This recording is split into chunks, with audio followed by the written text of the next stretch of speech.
Oh, yeah! What's going on, ladies and gentlemen? Welcome back to The Fringe. Often on this channel, you'll notice that we do videos that talk about Justin Trudeau's hypocrisy, the future of Canadian politics, what's happening in Canadian politics, but something recently has exploded that needs to be discussed right now.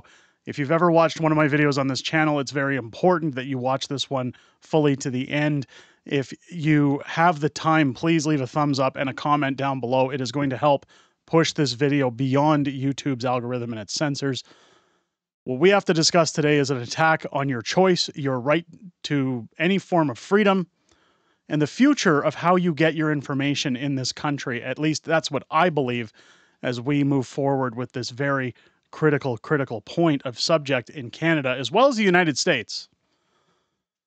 I will have a full in-depth story tomorrow as to what caused this problem, but for today, I want to talk about why everything is at stake, at least why I feel it's all at stake. It's an attack on everyone's democracy and how you consume any product, whether it be news, whether it be your entertainment, whether it be anything that the government doesn't want you to have a part in.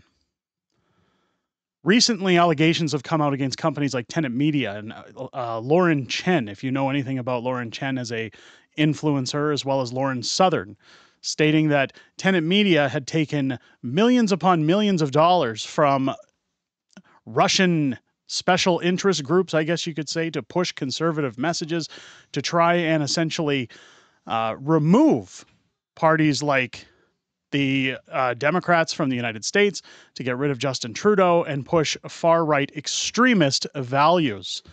Essentially, now you have both the US president as well as Justin Trudeau coming out saying that if you don't believe what they say, if you don't take their comments at face value or their way of life, their structure at base, you are essentially a far-right extremist and probably are getting money from the Russians.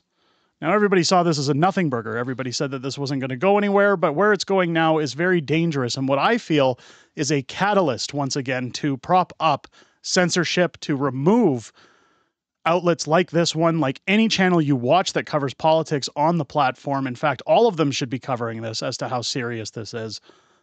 Censorship could become a very, very real possibility in the near future. Now, again, I will have a story going back to Lauren Chen for tomorrow.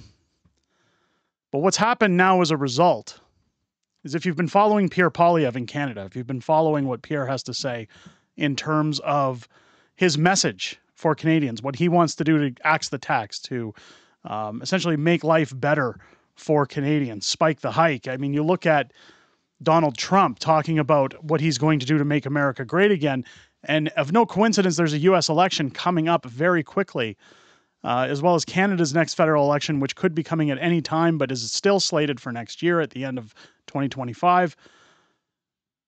What is happening here is a shift. This isn't a marketing campaign. It is not anything designed to try and sway you one way, but rather force you. If you look at the government-paid media, even when you look at the United States, again, Donald Trump talks about fake news, CNN, NBC, CBS. When you look at Canada with CTV, Global, CBC, these are all funded as the government's propaganda network.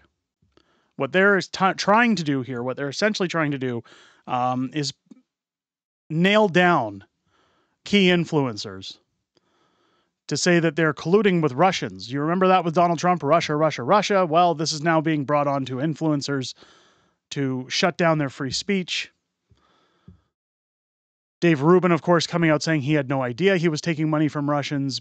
People who went to the We Unify conference in Canada last June in Victoria, which was organized by Lauren Chen, is now being told that anyone who took money there, including influencers like Tamara Leach, Chris Barber, Marty Up North, are all guilty of taking money from Russians, Russian activists. If you've ever heard of the Tide Foundation or Tide Corporation, I mean, they spend billions each year to try and silence people who are pro-oil. To say that Russian propagandists are plugging money into Canada's political system to shift people to a far-right extremist view is a laughable step when you consider that the Canadian government has 11 members in Parliament under the Liberal Party that are known to be working in collusion with China in the CCP.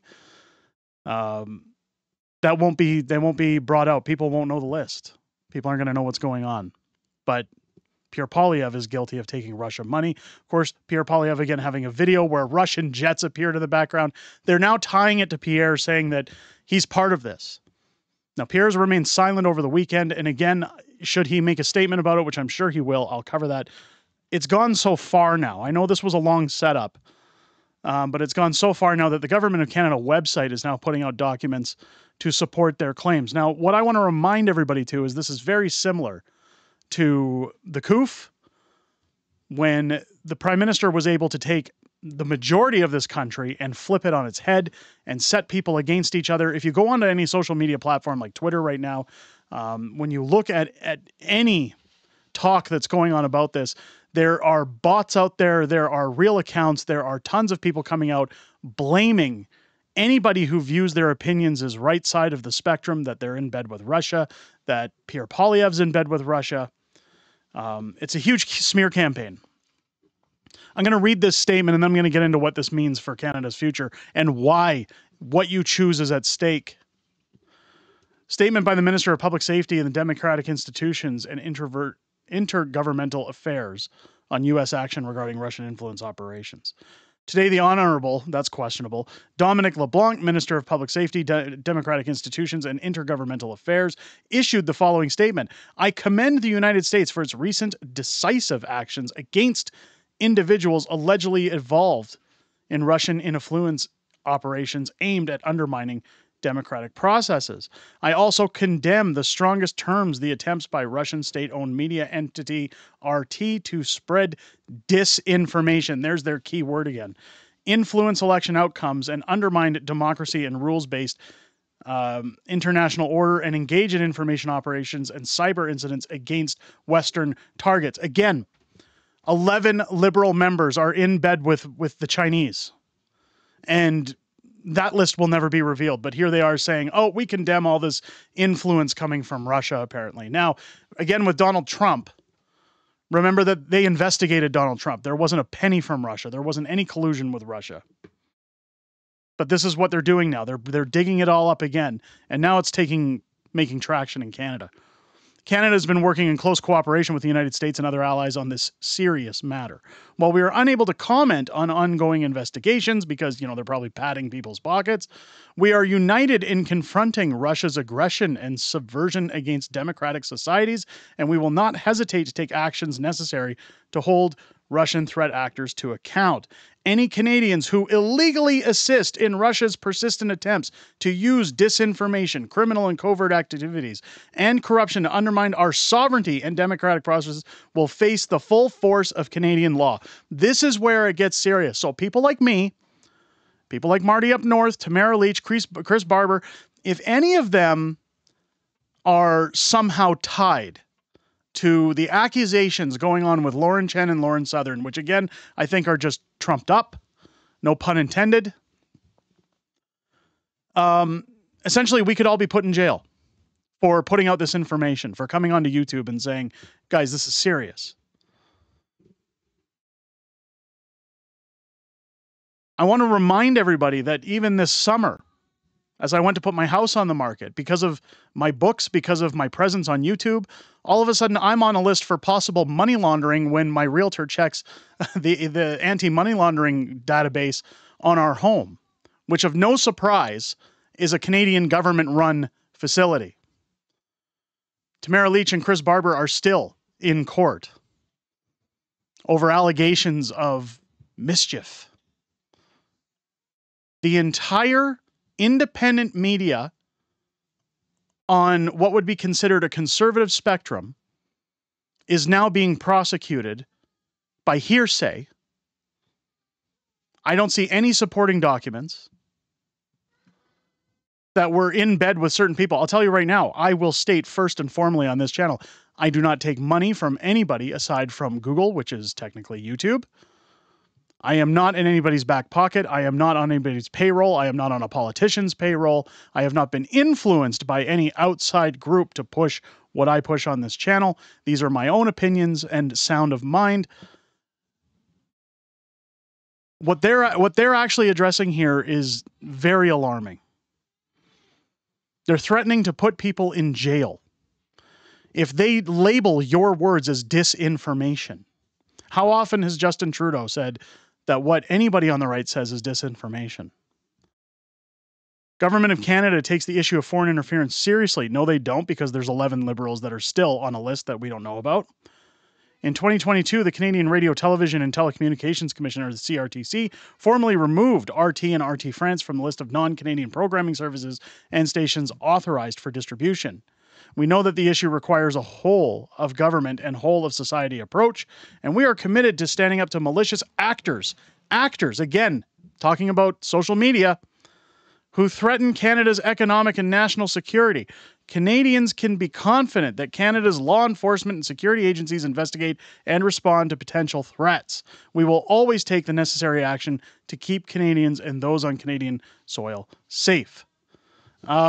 This is insanity. We are now at war when it comes to our freedoms. Essentially what Justin Trudeau, I feel, my personal opinion, is going to do is use this to essentially prop up all of his censorship bills, to say that the internet must be secured by the government, that they must determine what can and can't go out, because the last thing they want to do is put Canada's safety at stake. This could be the end of channels like this, channels like Moose on the Loose, The Pleb, Northern Perspective. Anytime we put out a video now, anytime that I put out a video on this channel talking about anything to do with Justin Trudeau now, I can essentially be investigated, and should they want to twist what I say into certain perspectives, be actually arrested and put in jail for merely talking about my opinion on politics. Everyone watching this video should be contacting their MP right now. You should, not just your MPs, but your local delegates, your municipal delegates, federal and provincial, asking them why the federal government is going out of their way to label Canadians while 11 MPs on the Liberal Party still sit in the House of Commons that are tied to the Chinese Communist Party, that we're not allowed to know about them while they go on a witch hunt for social media influencers and those who are content creators on this platform to smear them in order to censor people and essentially control media. Again, I will have an in-depth story tomorrow as to what's going on with Lauren Southern, how this all came about. But I felt that this needs to get out quickly. This needs to get out ASAP. So again, if you enjoyed this video, please leave a thumbs up. Please leave a comment down below. It is going to help get this video out there for those who need to hear this, those who need to know. Again, tag other YouTube channels in this discussion thread. Make sure they're aware of what's going on so that they can talk about this, so that they can put it out. The more voices putting this out. And again, I will state for the last time, I am not paid by anybody other than Google. Technically, I'm paid by Amazon for any book sales. However, I am not paid by any outside influencers. I do not have formal sponsors on this channel. Any sponsorship I have ever done is of my own will. I do not charge for those sponsorships. So unless Google is taking money from the Russians, I can assure you I have not taken a single penny. And again, I'm on no one's payroll and have not been propositioned by anybody of any political stature, despite knowing people in the political realm, to push their message. Everything I say on this channel is my own opinions, and it's going to stay that way. If you did enjoy this video, please, for the sake of keeping this channel alive, make sure to hit that subscribe button. I hope this video has earned your subscription. Turn on your bell for notifications, because again, I'm sure YouTube will attempt to push this down as much as possible and make sure it cannot get out there. Join me live here on the channel each and every Friday night for as long as this channel is active for Friday Night Fringe, our live streaming weekly show where we talk about everything that's happened this week in politics, everything coming up in the week ahead, as well as a little back and forth with the community. It's always great to hear what you guys have to say outside of making these videos, and I'm sure you'll have lots to say about this subject this upcoming Friday in the chat. And I look forward to seeing each and every one of you there. For what it's worth, ladies and gentlemen, I hope you enjoyed the information shared in this video and have a great rest of your day. I'll catch you on the next one.